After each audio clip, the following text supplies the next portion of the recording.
Sexta aula: linhas de força. Já estudamos que um corpo carregado eletricamente altera a região ao seu redor, embora não possamos identificar visivelmente essa alteração. Assim, além de representar o campo elétrico pelos vetores, o físico e químico inglês Michael Faraday representou geometricamente o campo elétrico e sua variação no espaço pelo conceito de linhas de força ou linhas de campo. As linhas de força são linhas imaginárias, orientadas em cujos pontos o vetor campo elétrico é tangente a essas linhas e tem o mesmo sentido delas. Representação dos vetores campo elétrico nos pontos A, B, C, D e E sobre uma linha de força.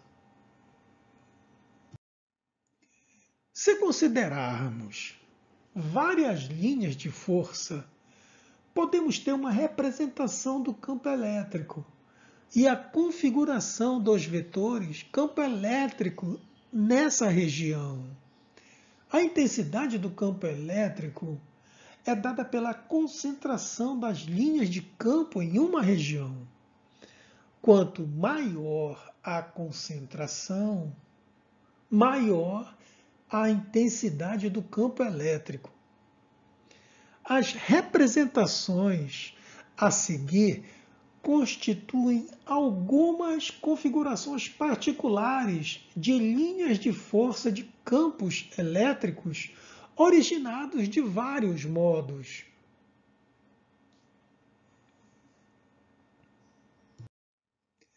Linhas de força do campo elétrico de uma carga pontiforme. Se a carga elétrica é positiva, as linhas de força do campo elétrico são radiais. E o sentido é de afastamento. Se a carga é negativa, as linhas de força são radiais e o sentido é de aproximação. Note que na região mais próxima das cargas, as linhas de força estão mais próximas uma das outras que na região branca, mais afastada. Esse fato corrobora a expressão da intensidade do campo elétrico para uma carga pontiforme, que mostra que o campo é maior nas proximidades de uma carga e menor conforme nos afastamos dela. Linhas de força do campo elétrico de duas cargas pontiformes. Quando temos duas cargas próximas, o vetor campo elétrico resultante será o resultado da influência das duas cargas e, portanto, dependerá da natureza e do valor de cada uma delas. Vamos considerar inicialmente o caso em que as cargas elétricas são positivas e de mesmo módulo. Para cada ponto do espaço, teremos dois vetores campo elétrico associados, um devido à carga A e outro devido à carga B. Diferenciamos os vetores de cada carga por cores para facilitar a visualização.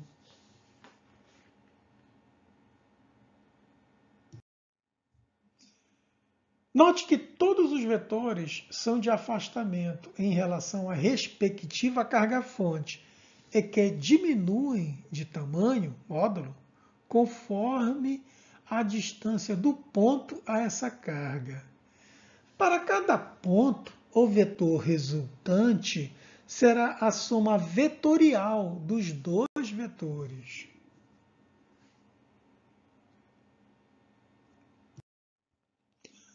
Considerando o vetor campo elétrico resultante para cada ponto do espaço, podem-se inferir as linhas de força do campo elétrico devido às duas cargas. Note que no ponto médio entre as duas cargas, o campo elétrico é nulo, ou seja, a soma resultante é igual a zero.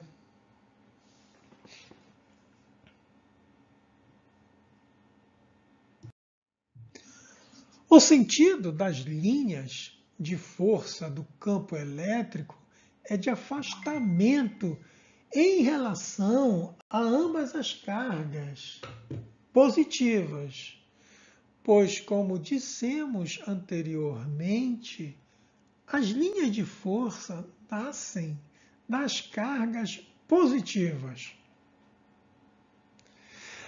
Para cargas elétricas negativas, a configuração das linhas de força é similar às que ilustramos para as cargas positivas, com a diferença de que o sentido delas é invertido. Essa inversão se deve às cargas negativas terem vetores campo elétrico de aproximação. E assim, as linhas de campo morrem nelas.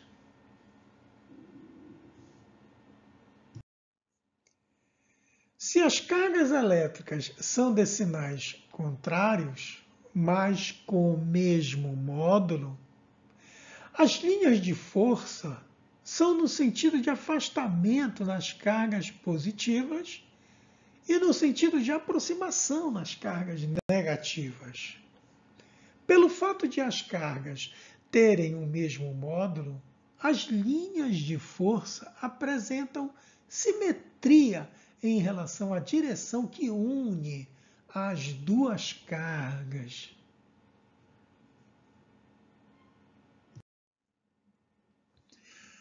Como o campo elétrico de uma carga positiva é de afastamento e de uma carga negativa é de aproximação, costumamos dizer que as linhas de força nascem nas cargas positivas e morrem nas negativas.